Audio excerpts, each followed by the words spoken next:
Hello, and welcome to part 2 of my Japan travel adventure. And right now we are heading to Kyoto. We're on a Shinkansen.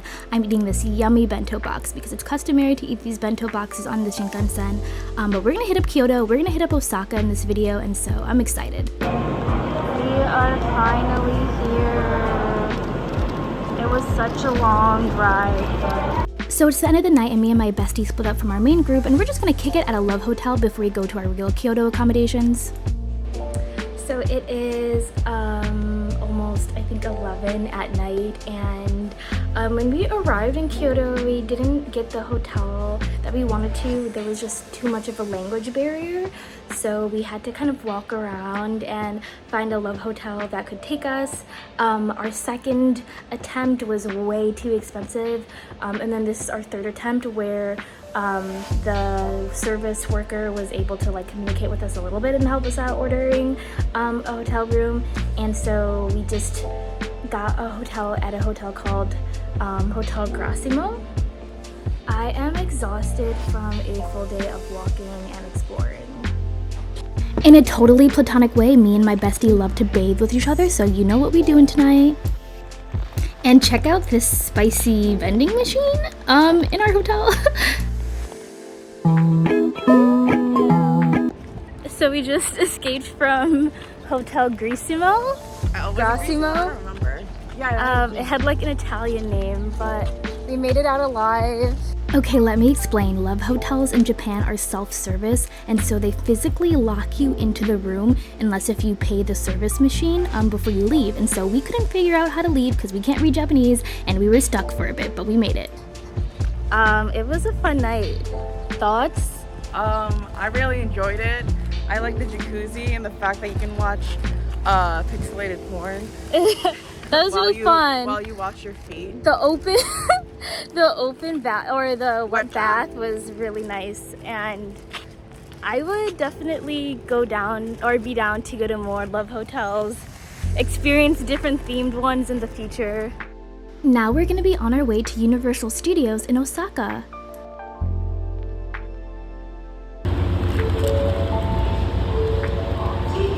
Thank you for carrying my bag. Thank you, you're welcome. That's a little taste.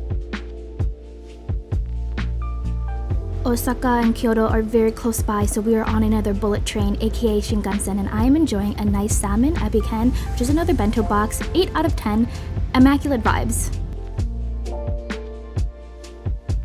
This train ride was so peaceful and scenic, and I'm excited for Universal, although we couldn't get tickets to see the Super Mario World. They were way too booked, but we are gonna have fun regardless.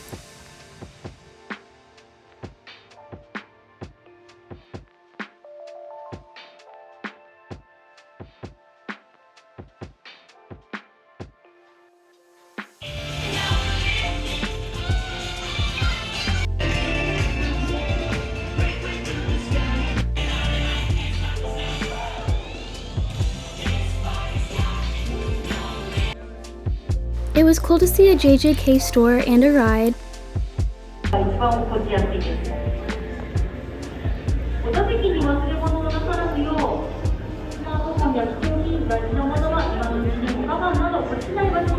There's definitely stuff here you'd never seen at the Universal in LA, so it was pretty cool to see all this anime stuff.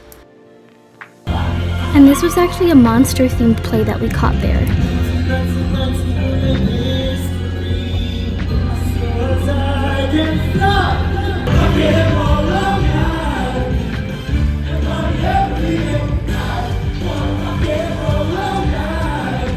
It's about time for us to eat, and Universal had a Moss Burger, which is a fast food chain here in Japan. So I ordered the Tobikiri cheeseburger with Hokkaido Gouda cheese, and this is exactly what I needed right now. I love Gouda, and so 7 out of 10, pretty satisfied. At this point, we're on our way to our Ryokan, which is a traditional Japanese inn that we'll be staying at in Kyoto. We finally arrived in Kyoto!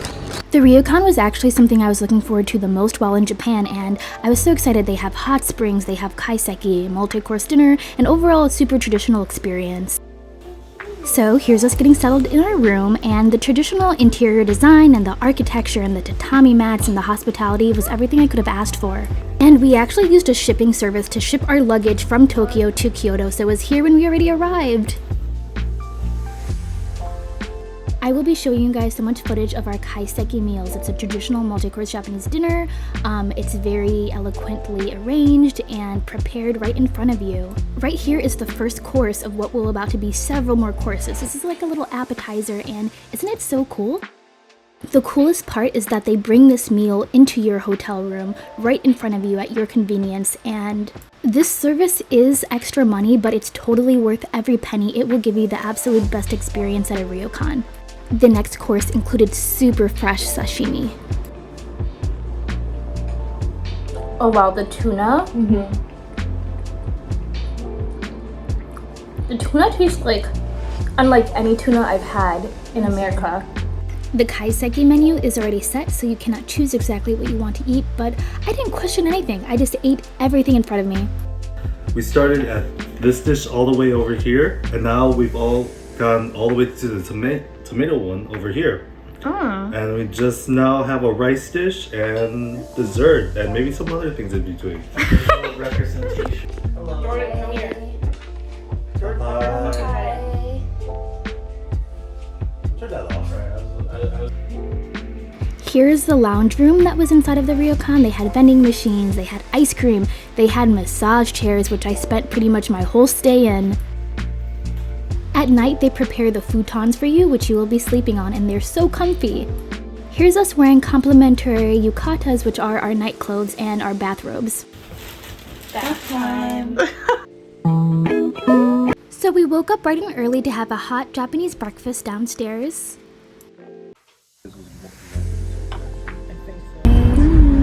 What would you rate our breakfast? Very good. It was good. I loved that salmon. salmon. Yeah. My favorite part was the fish also. Our first activity for the day was renting kimonos at the Fushimi Inari shrine.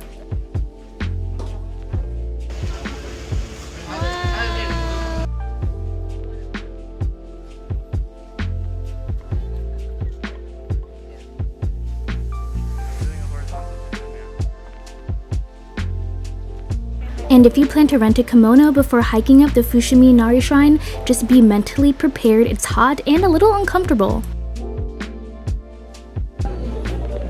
Definitely walking in these clothes are starting to make me sweat. But beauty is pain, and I felt very cute, so I'm willing to tough it out. I read that some people thought that this was an overhyped tourist location, but I disagree. It was crowded even on a Thursday, but I had fun. Also, they have cats here, so what's not to like?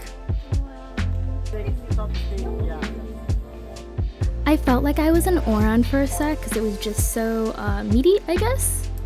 But yeah, 7 out of 10. And here we magically are at the Toei animation theme park. I'm not a Kamen Rider hater by any means, but everything I have learned about Kamen Rider has been against my will. But as of right now, I can say I'm pretty hooked.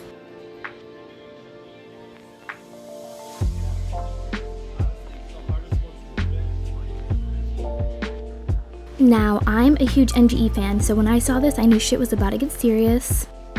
This EVA unit was interactive inside. You got to test to be a pilot.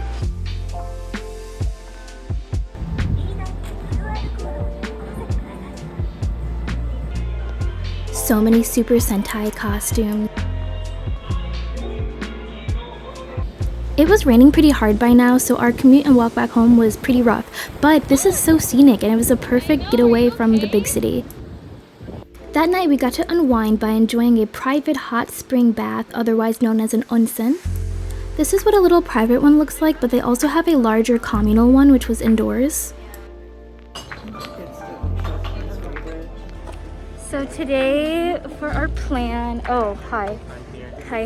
So today for our plan, we are going to the manga museum and maybe the Ryokan cafe later, and I don't know, I forgot what was on the rest of the itinerary. Izakaya, and then tonight for dinner at our Ryokan, we're gonna have shabu shabu, which I'm really excited for. The one we took. During the trip, you can conveniently walk or take the trains anywhere. But with all the walking, it was nice to have convenience stores like Lawson's around so you can pick up refreshments. Kind of obsessed with how clean the train stations are. The Chicago Red Line could never. Next location is the Manga Museum.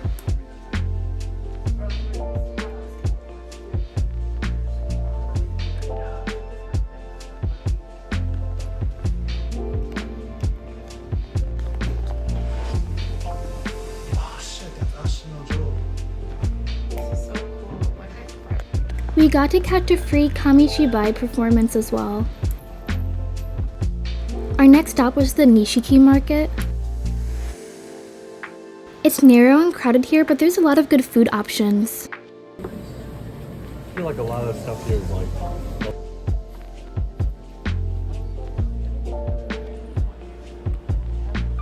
It was also pretty cool. We saw a pufferfish restaurant.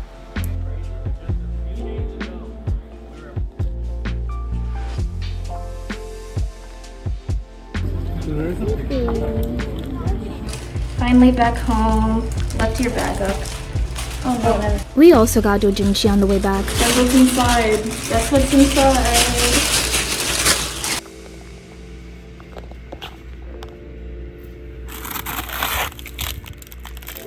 And our last dinner at the Ryokan was shabu shabu. This got a solid 8.5 out of 10 because hot pot is just a very cozy meal and it's fun to enjoy with friends. We ate while we watched the sunset and it was such a vibe. We woke up at like 6 a.m. to walk to the Arashiyama bamboo forest.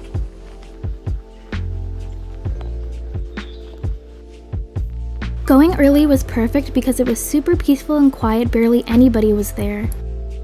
On our way back to Osaka, we got lost, but we made a friend along the way. Look at this guy. We plan to go back home tomorrow morning, so we wanted to spend another day in Osaka. My goal for the last day was to try a Hamburg steak, so I was gonna make that happen somehow.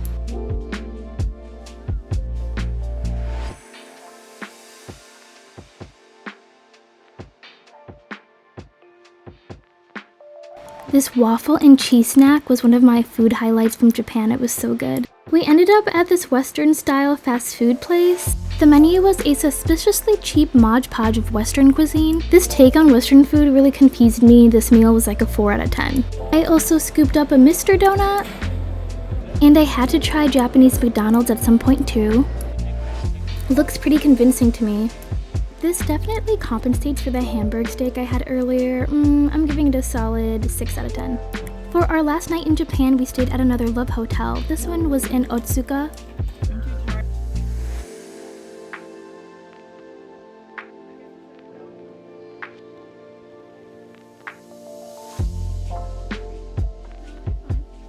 We ended up having a photo shoot in the jacuzzi bath as well, so this was a fun night.